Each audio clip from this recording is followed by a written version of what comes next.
Son günlər düşən yağıntılardan sonra Cəlilabad yardımlı avtomobil yolundakı sürüşmə zonaları aktivləşib. Ən təhlükəli vəziyyət yolun Zəhmətabad kəndindən keçən hissəsindədir. Əsasən dağ yamacından keçən avtomobil yolunun müxtəlif hissələrində qar sularının gölməçə halında toplanaraq çatlara dolması vəziyyəti daha da çətinləşdirib. Sürüşmənin ən aktiv hissəsi yolun kənarında olan bu ərazidir. Qar sularının əriyərək torpaq qatına dolması nəticəsində artıq yolun bu hissəsində iri uçurumlar da əmələ gəlib. Bundan bir yana da bir 6 dənə kənd var. Bu kəndlərin əlaqəsi olmasın kəsilə bilər. Bizim də mütəmadi elə bir gediş gəlişimiz bizim rayondur. Gördüyünüz kimi yağışlardan sonra bu intensivləşib bu sürüşmə bu yolda.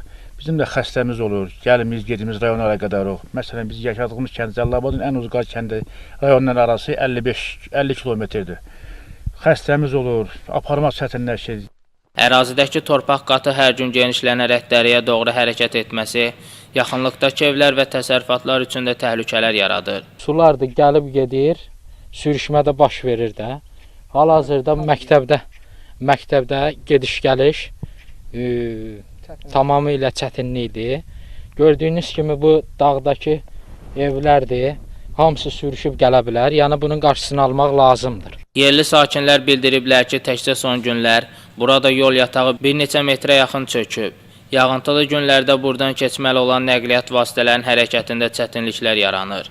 Məsələ ilə bağlı Cəlilabad rayon icra hakimiyyətindən bildirildi ki, yolda nəqliyyat vasitələrinin hərəkətinin təmin olunması məqsədi ilə çökmüş ərazilərə çınqıl, daş və torpaq tökülüb. Sürüşmə ərazisinin aktivliyi aidiyyatı qurumlar tərəfindən nəzarətdə saxlanılır.